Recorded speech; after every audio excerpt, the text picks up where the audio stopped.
something else as a physical product as well. So that a web page that is basically designed or basically made to sell something, that is a sales page. Even the product pages that you come across, those can also be kind of termed as a sales page. So yeah, that's sales page. And when you start with kind of creating a sales page or writing a sales page, then it's a lengthy process, it's a long process. And the very first step is that I use is about understanding the product, understanding that product or service which for which I'm going to create the sales page. That is the very first step, because when you start with understanding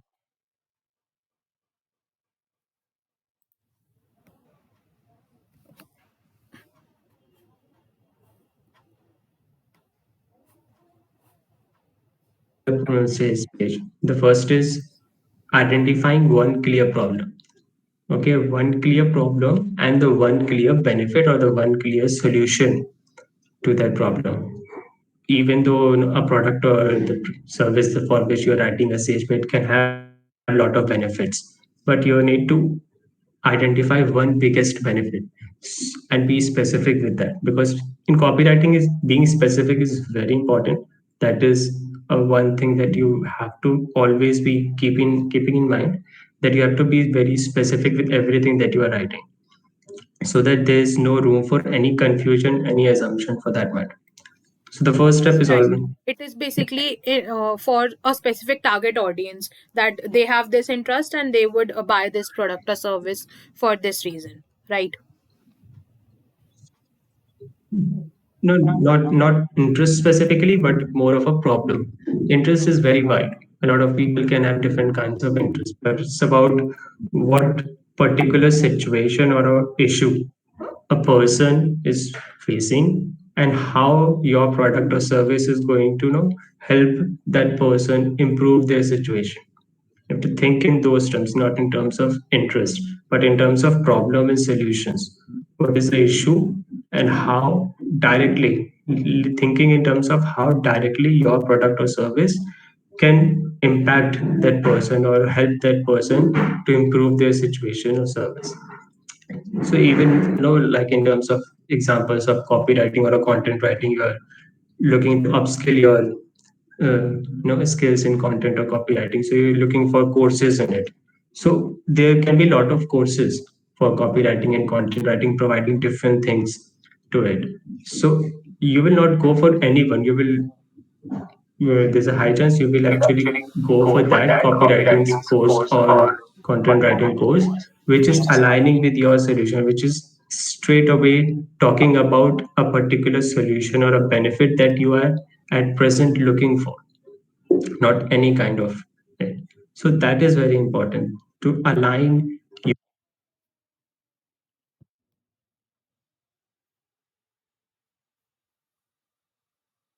It's tricky in terms of most people think in terms of their targeting group of people, but in copywriting you have to think and write in terms of one-to-one conversation, so that it becomes personal.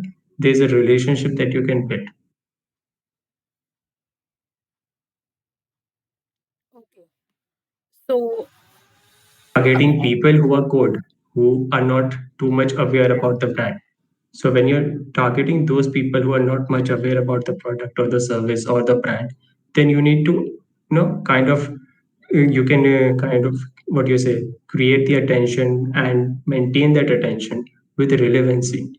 And that relevancy is created and that connection is created when you are talking about their problem, their situation, and how your product or service can actually solve that situation.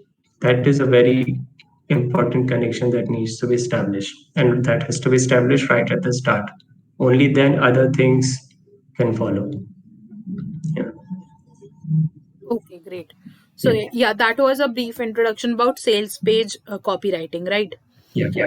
And okay, moving forward, if we ask that what is the most important part of a sales page, then Yeah. how would you answer that? Like, firstly, what are the different major parts in a sales page, in a sales copy, and what is the most important out of them? Okay.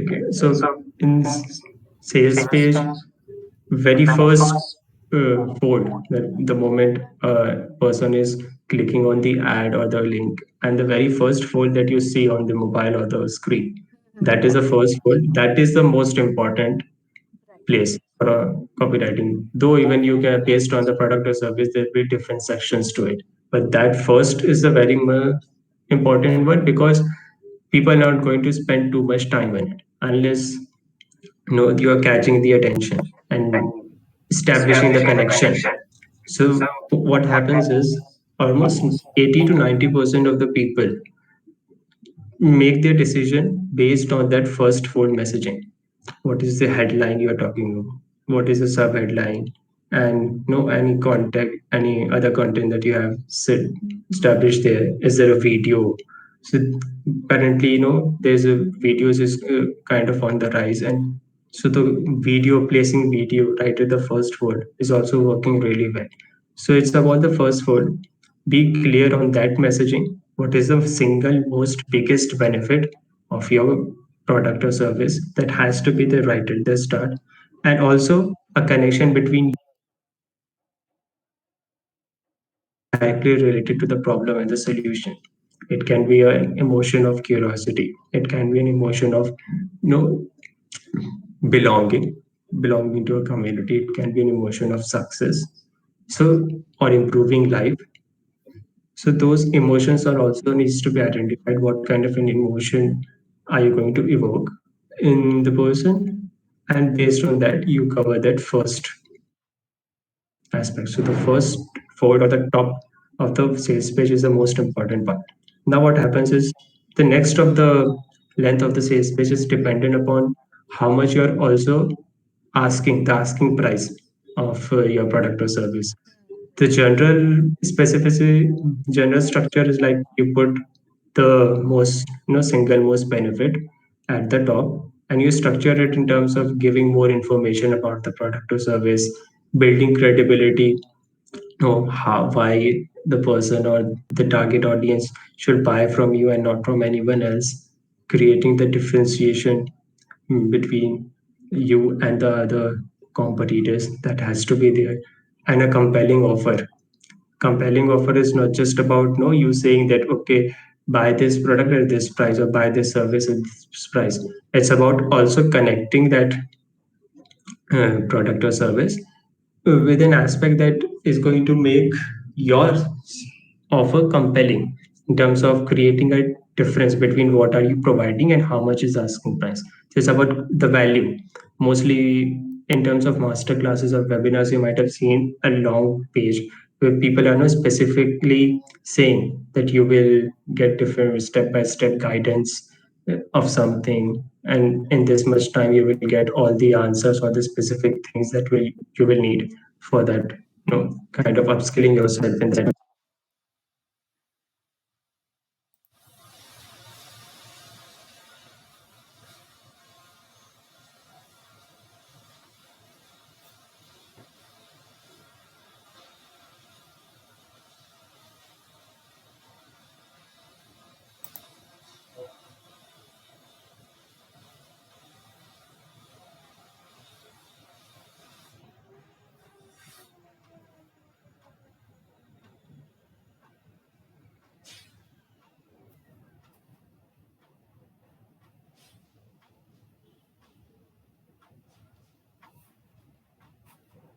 You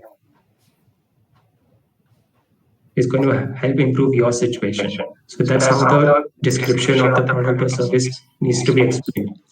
This is about the credibility.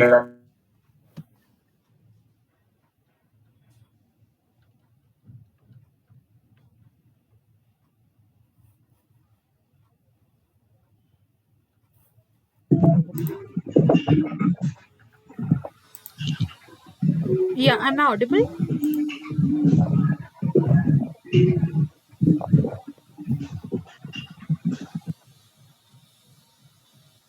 That we always look for other people, what other people who have already done or already have used this product or service, what are they saying, what is their feedback. So another aspect that comes in is the social proof. how much social proof needs to be there, whatever the testimonials you have, especially if it's a video testimonial, you should be including it in the sales page. But always look for a good section of sales, what do you say, testimonials to be included in the sales page as well.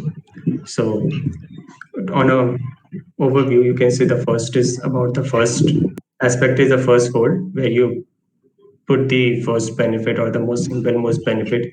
You follow it with talking more about either the product or the service that you're saying, or maybe you can talk a bit about the person or the company.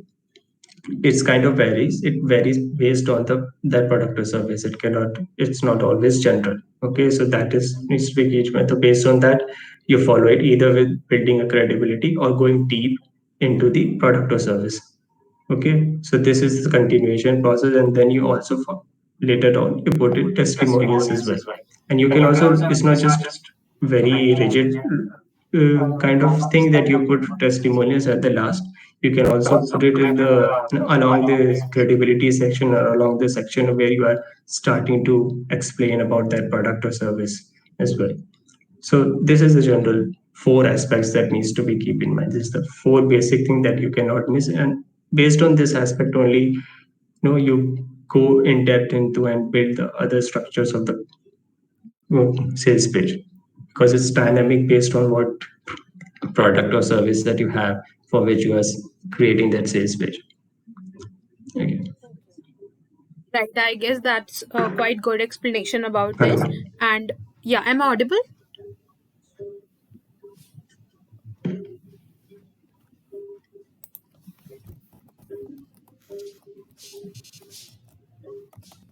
Hello. Am I audible, Agam?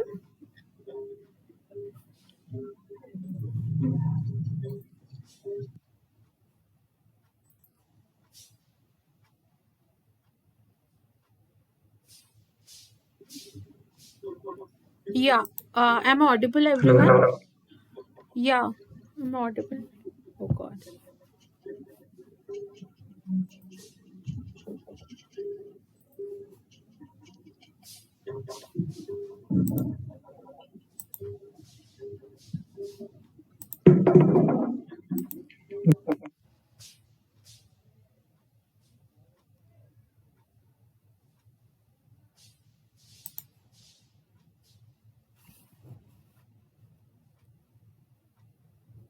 Hi, am I audible now? Yeah. Yes, yes, you are audible now, Ashish. Okay, I'm really sorry. I don't know what the issue was.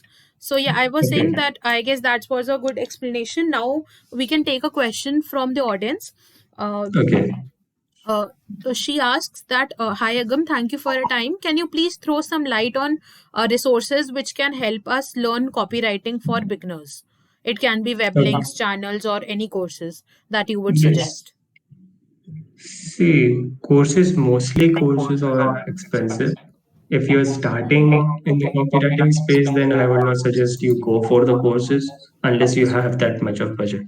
Okay, so if you're looking for courses and people like Alex Catoni or Joanna VB, these are people who have a very good course, an extensive course on copywriting.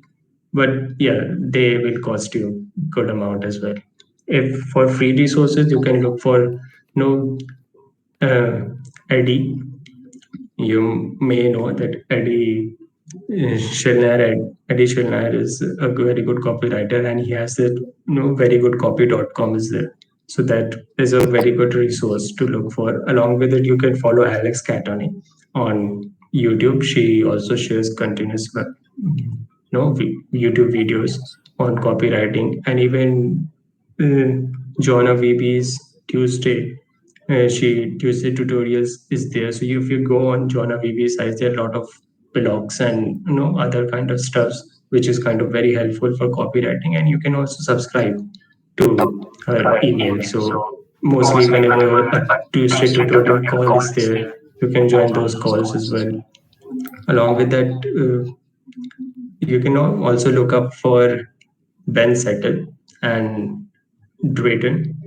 Drayton is another copy. These two are very well-known copywriters, and they have their own email newsletters they share. They also have their paid products as well, paid but even in the emails, you can kind of get a lot of, you can say, information and lessons from those people. So these are the resources that you can look for. And also, you can always look for books as well, books like advertising or other books. I mean, like currently, I'm not remembering each name of it, but there are a lot of books. Even you just look up for 5 books, Alex Catoni has a video on it, so you can search for that video as well. Where there are 5 books she has explained that you must read as a copywriter. So you can read books as well that are specifically on copywriting. Okay. So I guess that covers the things, and also I have written the names, so I will forward them in the book in the group afterwards. So no Sure. need to worry. Yeah. Okay. We have another question, that how to get a social proof for a new product, like the product For, we have just launched. Yeah. okay, so also it's kind of a, okay. See, if it's a physical product, then it's very less chance that you'll be creating a sales page for it. Okay, it's not that it's not created, but there's a very less chance, especially in Indian market, it's not done too much. Okay, so if there's a new product, then you have to whenever there's a new product, the entrepreneur is always testing that product. The initial people who have used that product, there's always a feedback. So those feedback can always be used as a testimonials or as reviews for that product. Okay, because if someone is putting out something without testing it, then there's no, you can say, there's a very huge gap there just in terms of doing a business. So there's always a review, or the product is there, maybe there will be less, there may not be too much option to it, but there will always be there, those people who have the initial users or the test users of that product or service. Those people, you can use their reviews as testimonials. Yeah, so that was it. Okay. So basically, in the social proof, we only have the testimonials from the people we have worked in the past that we can include, right? For any Yeah, product or yeah, service. people who have used that product or service, those people, based on, like, if you look for people like, those personal brand people who have their personal brand, they're selling courses, Right. so they have a very similar, most people have a very similar funnel, that they either do a free masterclass or a small paid masterclass, and then they pitch a higher price product at the last. Right. So those people use this is what do you say, testimonials. So when they are using testimonials, they're using testimonials of those people who have used their higher price product. So their testimonials are very specific. Those people are using, or mentioning a very big benefit that they have got from the whole program. So if that person is even starting out, there is always, those initial people who have used it. Because when someone is starting out, they do not start out too big, covering everyone. They start out with a very focused group of people whom they know they can test this product or service, test this masterclass, or test this course or whatever they're providing. So those people are always the first people with whom you can ask for the reviews and use their reviews as testimonials. Either can be text or videos as well, or maybe a mixture of both. Mixture of both works much better. Right. Okay. So, testimonials works wonder. Right. So we have a next question, that how to create a portfolio without clients. Portfolio without clients, that's a good question. So if you're creating portfolio without clients, see, then you can first of all identify from where you want to start, whether you want to start from ad copies or if you want to go from for video scripts, because there are also different types of copywritings or different types of advertisements or sales pages that is used, because there is also a space where a page is used as a free landing page is used, where the company or the person is asking for emails or providing a very specific, say, ebook in exchange of email. So those are also a copy. Even website copy, web page copy is there. So you have to identify from where you want to start, pick 2 3 things, and you can just create your own version of an existing ad, an existing website copy. Create your own version for those people. And when you're creating those versions, you can also kind of filter it in terms of industry or niches that you probably want to start with.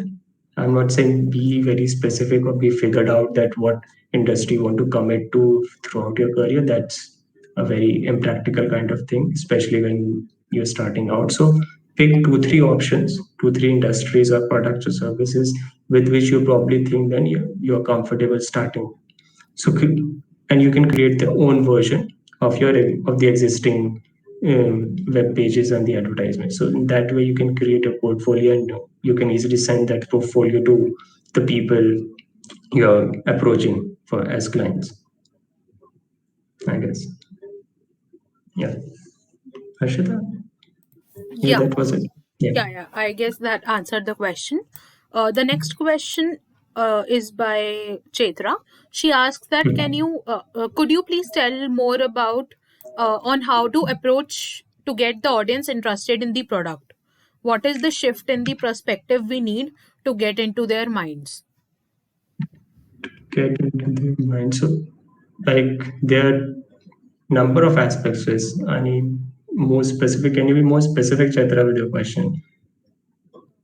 Because it's about you're creating interest of where you are creating interest, whether you're creating interest in the advertisement or you're talking about creating interest in the sales page where the person has already clicked. Right. Chetra, if you can please switch on your audio and you can speak the questions.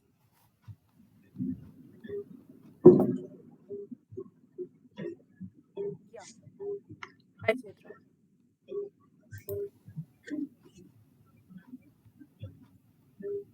You are not audible.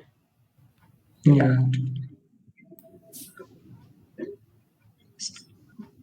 Maybe you can type the question then. We can move towards the next question is how do you practice copywriting in your initial days, even when you were not working for clients?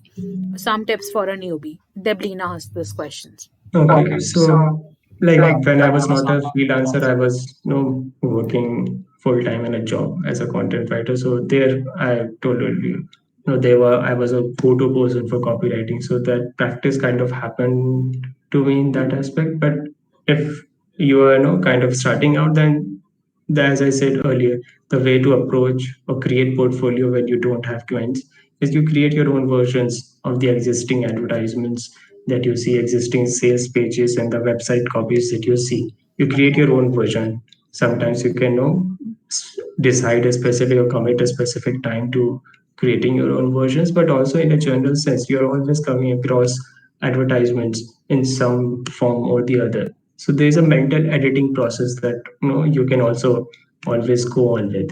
Look at the observe those advertisements that you are seeing, identify what could have been done better, what was a good thing that the advertisement did, or what was a good thing that the web page that you're visiting has. So this way you're continuously recording it. What is the good things that you're identifying, and what are places where you feel like there can be more improvements in it.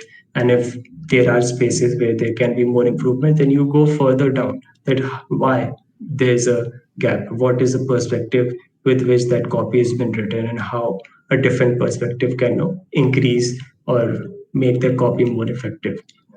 So in this way, you drill down things and get more specific into how you are approaching a copy, so that your approach, your perspective with it also keeps on improving, and you're also constantly working mentally in your about different copies that you're coming across. Okay, so yeah, that was. So yeah, I hope it answers the question. Uh, Other question is your most favorite brands in terms of their copywriting game. Okay. Honestly, I don't really have any favorite brands as terms of copywriting, because, like, if I'm even following some brands, I always see sometimes there's a misplace. So I'm not a very favorite kind of person. I kind of always look to pick things from wherever I can. So I mean, like, although currently, if I say currently, there's been a lot of not talk about Zomato that you might have heard, but also companies like Paperboat, Burger King, they have kind of heavily worked on the advertising campaigns and the brand messaging that they are going with, and the way they are marketing it. So their messaging, their copy, I see a lot of very good things in those copies as well. Yeah. So Yeah. Okay. I guess that answered the question. I have one more question for you. That yeah. if we talk about the sales page copywriting, then what is actually Yeah. a difference between sales page and landing page? Yeah. So landing page is any page that you first landed on a website. So if you're typing a website, the home page becomes a landing page. Okay, if you're going through any link from a social media of that company, then that specific link becomes a landing page. So the page where that brand, or you can say the company, is targeting some people to land on it for the very first time, those that is called a landing page. So even sales pages referred to as a landing page because again it is a kind of landing page where you're clicking on the ad and straight away you land on a page where there's a sales, which is kind of written for the sales purpose, but that is also said as a landing page. But there's also a landing page where there's no sales, like I kind of referred it in a previous question answering it, that sometimes people create a page where they're asking for email and phone numbers or names, and they're asking it in exchange of any free resources that they are providing. So that specific page is also a landing page. There's a lot of there's also very important to kind of say debate or discussion in copywriting that whether long sales page or a long landing page is good or a short landing page is good. So that discussion is more about when you're creating a landing page where you're asking simply email and name or contact information, and you're giving a free resource. So there the ask from the other person is less. Okay. In comparison to a sales page where asking is a price. So that varies. That on the basis of that you create the length as well, because when there's no price involved, you're asking very small things as a name and contact, then you can create a small landing page. But higher the asking price, the higher has or the lengthier has to be that landing page as well, because the more you need to convince the other person that why what you're providing is good. Okay, so only then that person will get convinced and actually give you what you're asking for. Okay. And like Yeah. in any case, the that landing page can be a sales page, or it is always key a sales page is a different one.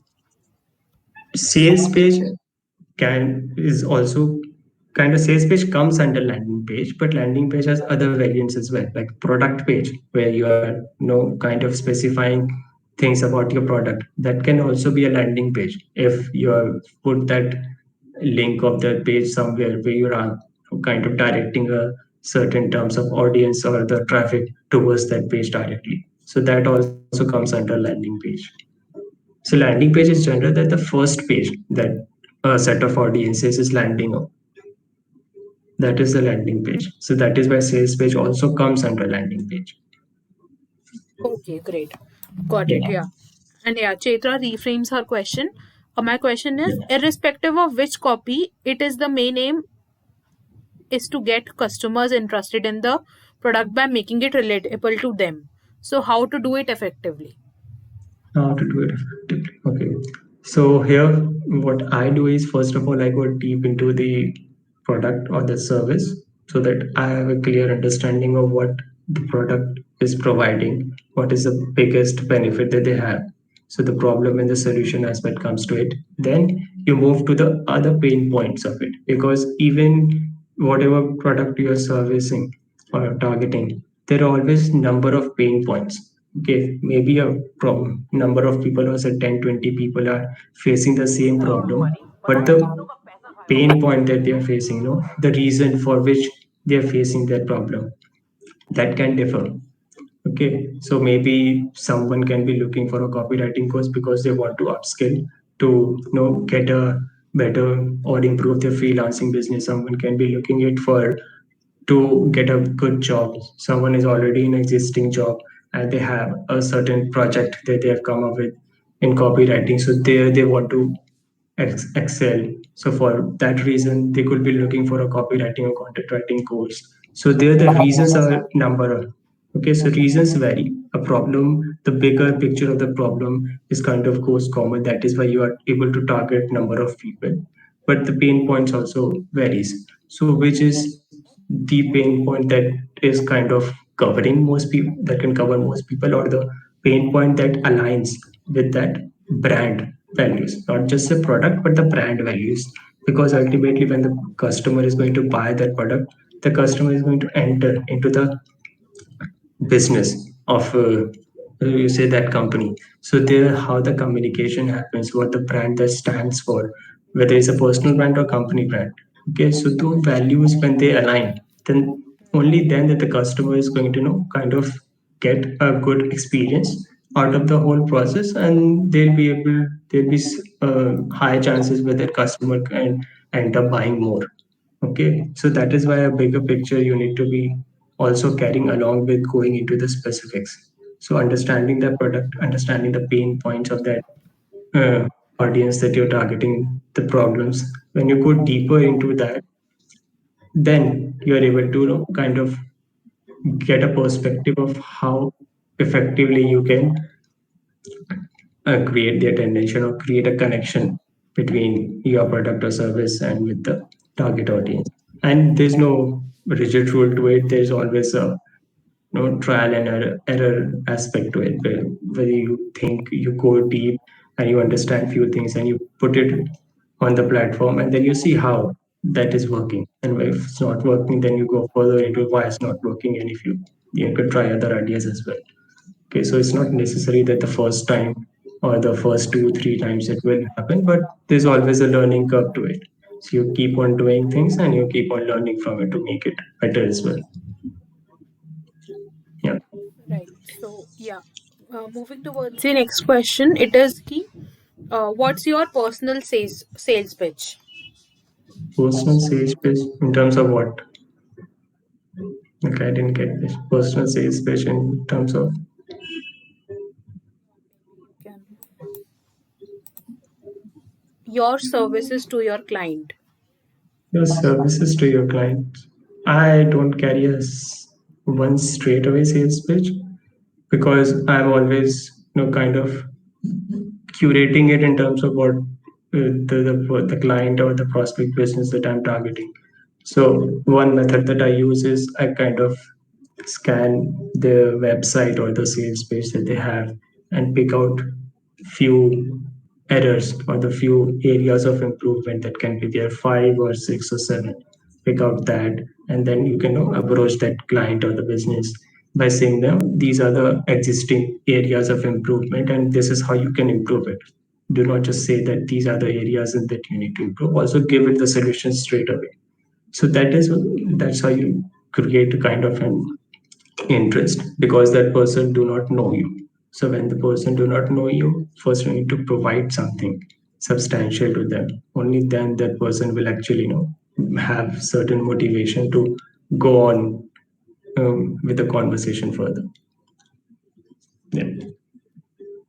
Yeah, okay, so it answers the question. Deblina asked that how do you use copywriting skills for cold pitching, and how did you fetch high paying clients as a copywriter?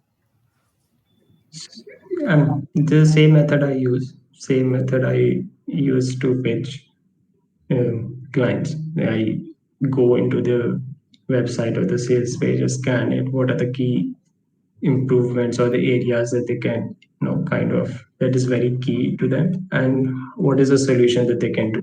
And if they are interested in the solution, then I'm the solution provider. Okay, so that is how the connection I establish it. And even okay, cold pitching aspect is also there. So in cold pitching, I think cold emails also comes in it. So again, you can either use the same thing, but instead of writing a long email, you can also write a bit shorter one, because when you're listing six, seven areas of improvements, it can become long. but it's not a limitation, because it's not necessary that if you're writing long emails that the person will not read. But it also, what happens is that if you're writing long email, you need to also give right at the start of the first two lines a good reason to that person, uh, which will, kind of motivate that person to read further. So that's another connection that you can take. Yeah.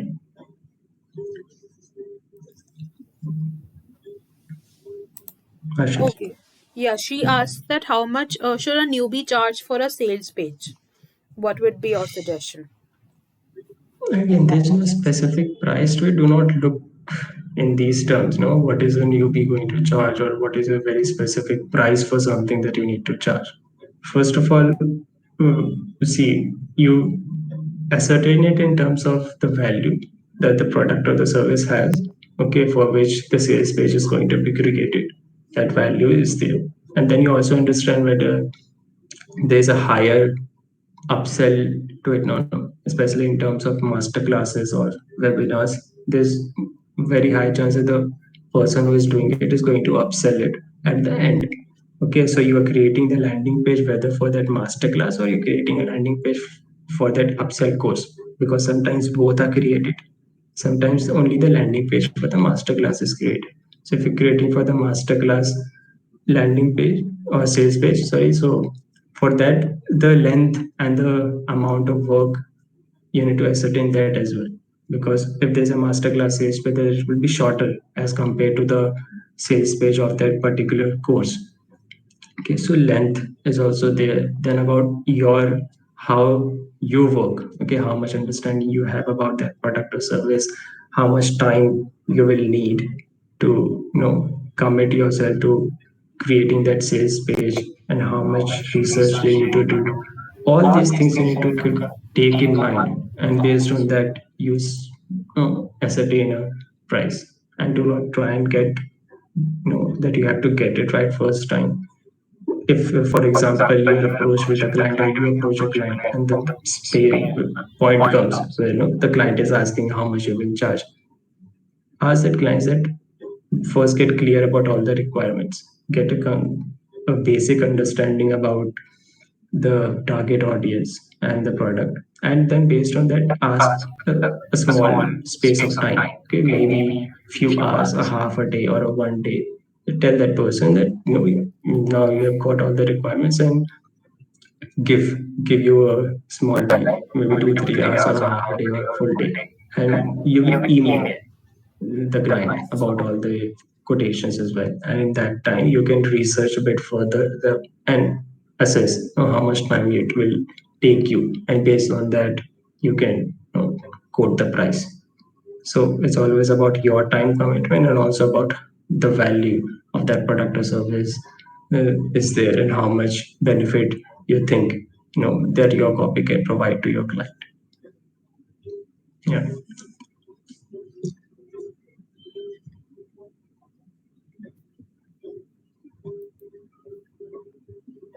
Ash- Yeah. yeah.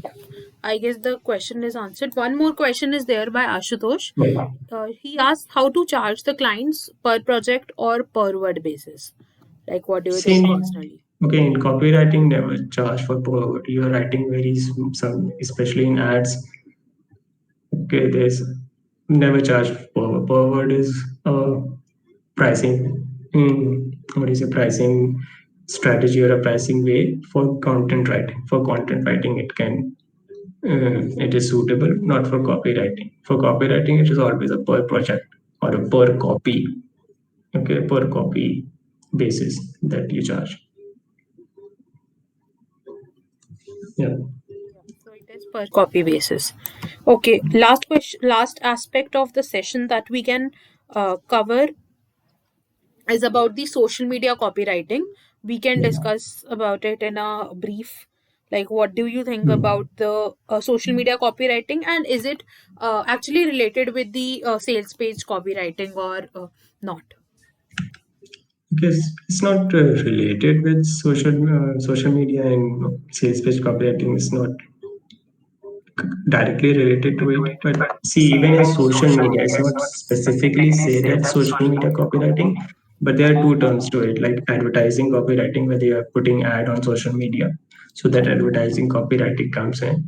And also another aspect comes in is branding copywriting, whether you're creating a branding campaign, not specifically trying to sell your product or service, but creating a more awareness and using that awareness or hype or getting more followers or getting more attention to your brand and channeling that attention to the further to say funnels of the business to get more businesses. So those two aspects comes in where social media becomes a platform or a medium to both these things to create brand awareness or to do advertising. So these two aspects comes in for regular social media postings that you come across.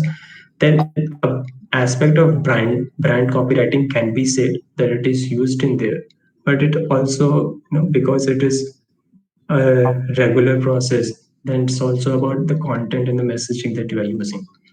So there, that aspect also comes in. So there's a mixture of content and copy there that you need to put in when there's a regular social media posting that you are doing. But when you're using the social media as a platform to either for branding or for advertising, then the branding and advertising aspect comes with. Whether for advertising you are highlighting the benefits of your product or service and trying to provide a solution where the messaging, the aspect of benefit is less.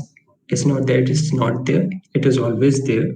You need to put it, but along with that, the aspect of what you say values of that brand also comes in, because there the awareness is mostly in terms of creating a connection between target audience so that people relate to that brand more and more. So those are mostly done in terms of contests as well, where the contest is kind of a contest campaign is done on social media, where there's a combination sometimes, whether you are also selling a product and also using that campaign as in terms of hyping as well. So another aspect comes in where advertising and branding is kind of getting together. So these three kind of ways are there where social media is used as a platform. Okay, so that's how it's done. Okay, so I guess that answered my question. And my questions are over. If anyone has any question, they can ask, or else we can like end this session. Thanks, Harshita and Agam first. Thank you so much for joining, Thank sir. you, Vishal. Thank Thank you, Vishal. Thank you everyone for joining. I hope you found this session insightful and learned from Agam about the sales page and social media copywriting. And Okay. yeah, thank you so much, Agam, for the session. Thank you, Ashita. Thank you for inviting me. Thank you so much, and yeah, have a good day. Okay. See. Okay, guys.